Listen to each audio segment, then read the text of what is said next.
Hi everyone, my name is Jenny, and in this episode we're looking at the shutting down of the Bulgari brand by Rolex, the best new release from Bulgari since the beginning of time according to me, and the latest cover girl from Zenith and other news, so let's get started. Right, before we head into the news, I want to introduce this format. It's not easy keeping up with the news in general, and watch-related news are no exception to that, so to make things easier for you and for me, your friendly, Brazil-loving watch enthusiast from Germany, I'm going to give you a weekly roundup of all the things that happened in the past week in the watch world, so you're always up to date and never miss out on any major events and news in the watch industry. So without further ado, let's start with the new releases. Very silently, Omega just released a fully platinum Speedmaster with the legendary 321 movement that made its comeback in 2019 as a recreation of the iconic caliber that powered the OG platinum Moonwatch in 1957.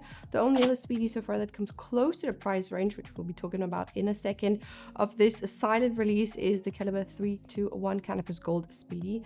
Not much has changed on this platinum Speedy though. It is a 42mm diameter with a lug like a 47.6 with a case and bracelet, well, made from platinum, and the ceramic bezel in black. The dial is black onyx and the three sub-dials are made from grey lunar meteorite, and like I've mentioned, inside beats the 1-to-1 recreation reproduction of the iconic 321 caliber, which is coated in satin gold PVD to make the look of those vintage older movements. It all comes down to a price tag of $96,900 excluding taxes, and for the life of me, I'm not sure who's ever going to pay that price. But let me know in the comments down below what you think of this release from Omega, and we will continue with something from Zenith.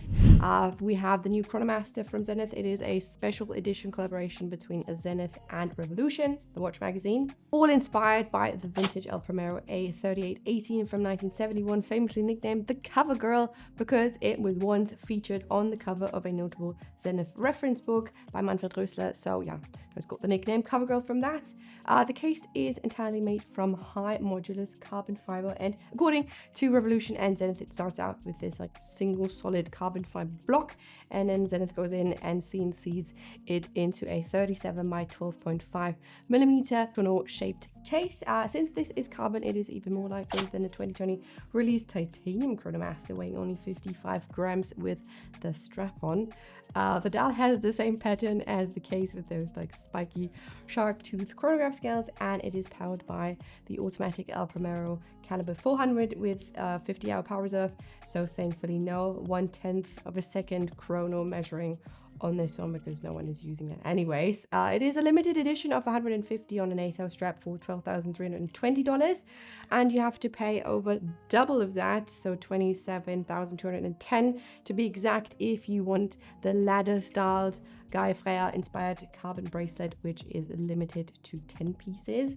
At first glance, lots of people seem to really enjoy the overall look and design, and those who are into lightweight and titanium watches anyways will always enjoy a watch that pushes those slim weight limits like this carbon Cover Girl does. But there's been some backlash about the pricing on the carbon bracelet version because technically it looks like the bracelet itself is causing the increase of $14,890, which is more than the entire watch with the NATO strap. So yeah, I get that the production of the bracelet must be very difficult, and I'm sure that they've pushed it down as far as they could, but it's just a weird pricing in general when the increase itself to a different strap or bracelet version is costing more than the entire basic configuration itself. Anyways, still a cool watch that I'll probably never see in real life since it is so limited, though I would love to be honest. And I'm happy to see that they use the caliber 400. It also looks like Zenith is really going for those magazine collabs. You've got the Hodinkee triple calendar before that, and now this one with Revolution. Next up is a new and very interesting design that you should definitely check out from two very active designers, Fabrizio Buonamassa of Bulgari and Maximilian Bucherer from MB&F. They entirely redesigned one of my favorite watches ever, the Serpenti from Bulgari. By the way, for my ladies out there and anyone who's interested, Bulgari has just announced that a new Serpenti will be released with an automatic movement for the first time ever. I'm so excited. They've only been quartz before, and I will link an article for that in the description box down below. But back on topic, this MB&F serpenti apparently took over hundreds of sketches and dozens of 3D printed models to end up with the current shape that we have now. The challenge was to pack this like crazy MB&F movement creation into the snake's head that makes the serpenti in the watch case, as you can see right on top. In the middle sits the suspended and now trademarked balance wheel from MB&F.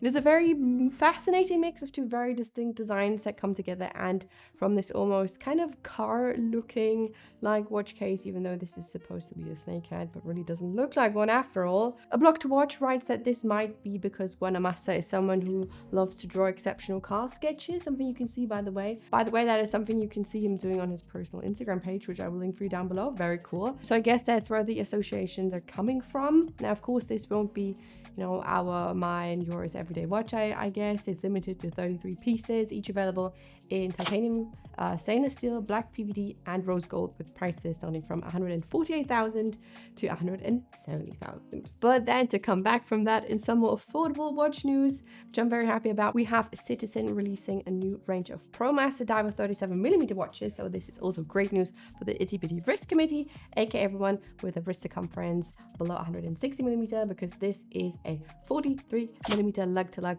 dive watch. The ProMaster diver is a very classic staple in the Citizen lineup, and the 37mm case was first released in 2023, so it's cool to see that they quickly added some new colors to it, you know, taking care of this range.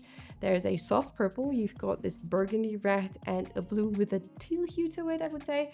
That is also available on a matching rubber strap if you want it to be a bit more sporty than it already is. Currently, Citizen is marketing those watches to women, as you can see on the website, but I really don't see why this couldn't have been, you know, your standard unisex mid-sized diver that would just look great on most wrists, regardless of it being a female or a male one, but you know, whatever.